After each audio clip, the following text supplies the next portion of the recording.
What's up, everybody? It's your boy aka Big Zeke, coming at y'all with another weekly inspirational thought. I pray that you and your families have been doing well.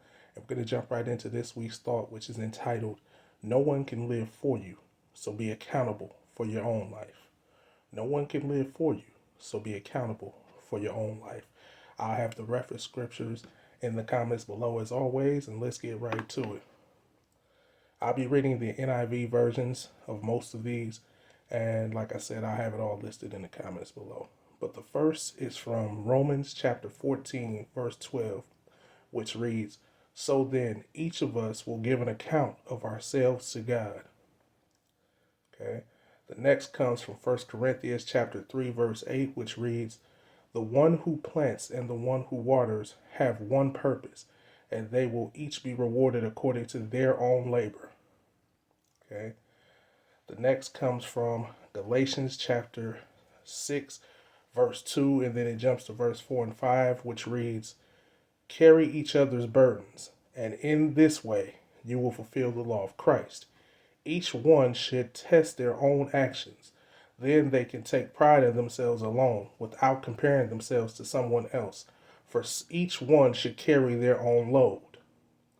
Galatians chapter 6, verse 1 reads, Brothers and sisters, if someone is caught in a sin, you who live by the Spirit should restore that person gently, but watch yourselves, or you also may be tempted. And then finally, Galatians chapter 6, verse 7. Do not be deceived. God cannot be mocked. A man reaps what he sows. Okay? So we're talking about the thought process of nobody else being able to live for you, but taking accountability for your own life, right? A lot of times, especially in society today, people are quickly looking to finger point instead of accepting responsibility for the things that they do or don't do in their own lives. And we have to stay away from that kind of mindset because ultimately we all have to answer to God when it's all said and done.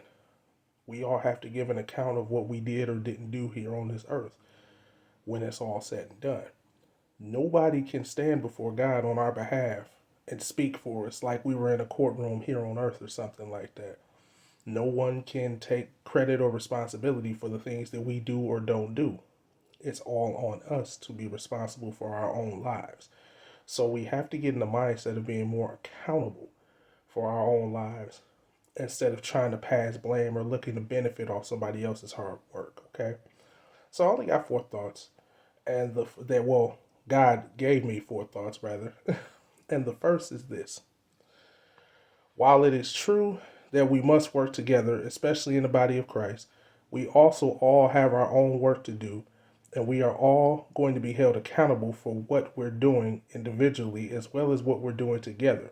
So we have to make sure we're being accountable for what we do individually. How do I know that? We just read it, Romans chapter 14 and 12. So then every one of us shall give an account of himself to God. We all got to account for ourselves. And a lot of people in this society, that's getting harder and harder to find nowadays because everybody's looking to finger point or looking for an excuse or looking for a way out or looking to take credit for something that's not even theirs. We see it in the business world all the time. People trying to jump hurdles or try to get the fast track to the top. So they stealing ideas, stealing promotions there aren't theirs, things like that. And that's not the way we're supposed to operate, especially when it comes to God, because we have to give an account for that. We're accountable for everything we do or don't do. Okay? So we have to be mindful to make sure we're doing what we're supposed to do and taking ownership and action of what we do, of our actions and inactions. Taking full ownership, whether we mess up or whether we do the right thing. Taking proper ownership of what we do. Okay? Second thought is the Bible instructs us on so many occasions to help one another, not to be accountable for one another. There's a difference, and if we're not careful, we'll end up finding ourselves in positions where we're trying to be accountable for others when they're taking no accountability for themselves, which can also deter us from being accountable for ourselves. We cannot let that happen. How do I know that? What did Galatians chapter 6 verses 2 and then verse 4 and 5 say? It say, carry each other's burdens, and in this way you will fulfill the law. So carry one another's burdens, help each other out. Now watch this. Each one should test their own actions. Then they can take pride in themselves alone without comparing themselves to someone else. For each one should carry their own load. Look, I get it because I've been known to anybody who knows me, I have a big heart. And I'm not bragging on myself. This is how God created me, right? If I can, I will help you. My family has gotten on me many times because they say I'm too giving, I'm too generous. Um, but I had to learn along the way that there's a moment where I have to step out of the way and let people be accountable for themselves. Because ultimately, I was being an enabler in some situations. And I'm pretty sure I'm not the only one who has done that. If you got a big heart, or if you love to give, or if you love to help people, we have to be careful how we're helped. Not that we're saying we don't want to help. No. But everybody has to be accountable for their own actions. And when we enable people to get away with just not taking accountability or not being responsible for what they're doing or not doing, that's a bad precedent because then they're going to go through life thinking that, oh, that's what's supposed to happen. And it's not. When we enable people and when we are taking on responsibilities of others, we're giving them the mindset that everybody's supposed to do that for them. And that's how they're going to get through life. And that's not true. And that's a bad example to set up. And it's not even our intent to do that. So we can't do that because everybody has to be responsible for their own actions. And also, by taking on someone else's load and doing their load for them, you can't get your own load done. Think about it this way. If you got siblings out there, right? You doing your chores. If you do your siblings' chores, then that's going to take away time that you need to get your chores done. And you need to get your chores done. So it's like, it's one of those tough love kind of things, I guess you could say. It's like, look, I love you. I want to be there for you, but there comes a point in time where, hey, you got to handle this on your own. This one you got to take this. And that's the mindset that we have to get into. Point number 3, you get out of life what you put into it, not what anyone else puts into your life, but you. There is no workaround or shortcut for this principle, and when you try to benefit off of hard work, off the hard work of others, you will always come up short. How do I know that? 2 scriptures let me know that. The first one is 1 Corinthians 3, verse 8. There are the one who plants and the one who waters have one purpose, and they will each be rewarded according to their own labor. And then Galatians chapter 6, verse 7, do not be deceived. God cannot be mocked. A man reaps what he sows.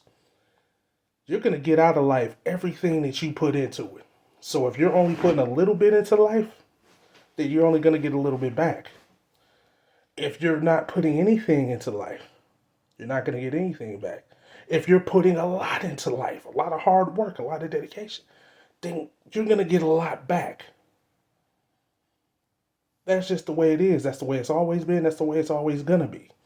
But when you try to take shortcuts and try to get a lot back off of somebody else's hard work or try to piggyback off of somebody else's hard work, in the end, ultimately, you're going to fall. It may seem like you're on top when you're taking credit for that work or when you try to piggyback off that work.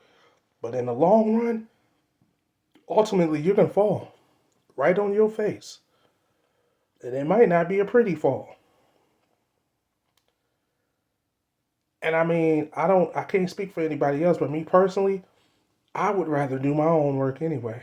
I would rather do my own grind anyway. I would rather get it how I get it anyway, like me doing it by myself, as opposed to trying to piggyback off of somebody else, because it don't feel right. Morally, from a moral standpoint, it don't feel right. Trying to take credit for something that I didn't do. I thank God that has never been a part of who I am, because nah, It's like you feel so much better about it mentally and emotionally when you accomplish something, when you put in the hard work, when you do it, as opposed to when somebody else is putting in the work and you do, and they.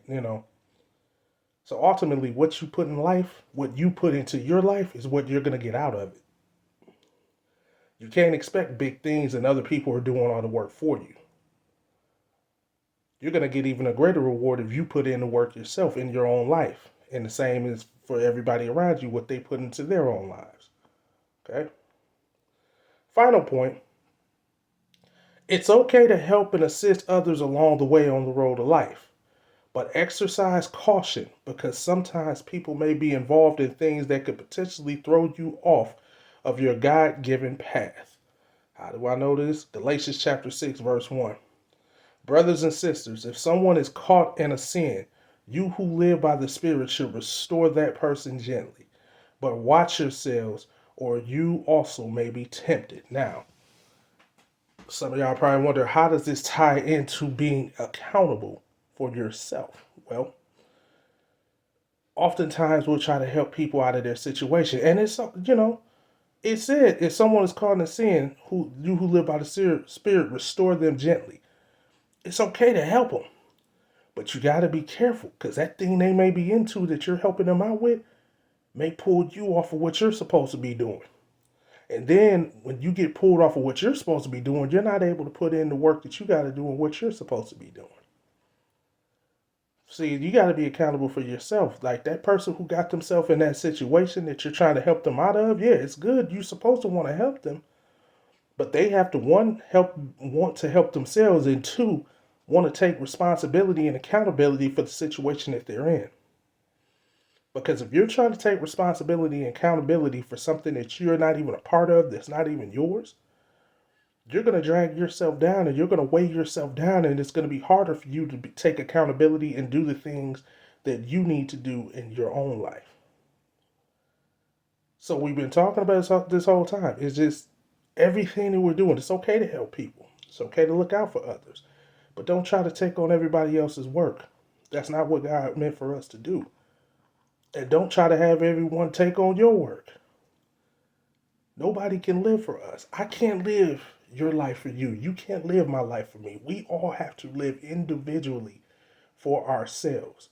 Yes, work together collectively when we have to work together collectively. But individually, we have to live our own lives for ourselves, and we have to be accountable for our own lives, because if we're not, we're going to fall flat on our faces. That's all I got for this week. I thank y'all. I appreciate y'all. I love y'all. Y'all take care of yourselves. Love one another. Continue to be accountable for your own lives and put in your own work for your own lives. And just take care of one another, all right? I love y'all. Take care. As always, be inspired.